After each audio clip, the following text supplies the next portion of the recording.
இன்றைக்கான ரெசிபி பார்த்துக்கலாமா?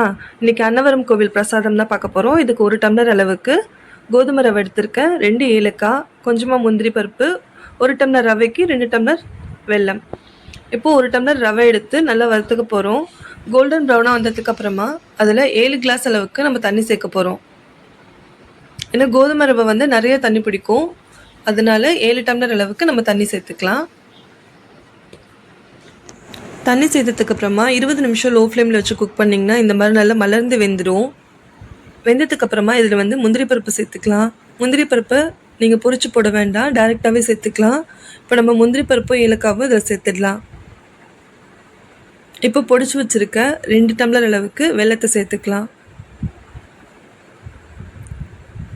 வெல்லம் சேர்த்தப்புறமா கைவிடாமல் கிளறிக்கிட்டே இருங்க. இதோட கன்சிஸ்டன்சி வந்து நல்லா இந்த மாதிரி வந்துடும்.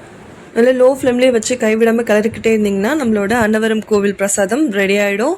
இந்த ஸ்வீட் வந்து நம்ம ஆயில் கீ எதுவுமே சேர்க்குறது இல்லை, ஆனால் ரொம்பவே டேஸ்ட்டாக நல்லா ரிச்சான டேஸ்ட்டில் இருக்கும்.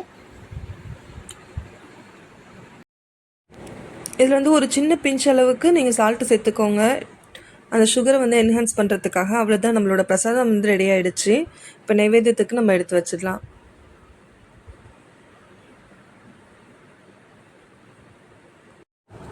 மார்கழி மாதத்தில் டெய்லி ஒரு நெய்வேத்தியம், அதுவும் சிம்பிளான ரெசிபிஸ், நல்லாவே ஹெல்த்தியான ரெசிபிஸாக நான் உங்களுக்கு கொடுத்துட்ருக்கேன். இந்த வீடியோ பிடிச்சிருந்துச்சுன்னா லைக் பண்ணுங்கள், ஷேர் பண்ணுங்கள், கமெண்ட் பண்ணுங்கள், மறக்காமல் சேனலை சப்ஸ்கிரைப் பண்ணுங்கள்.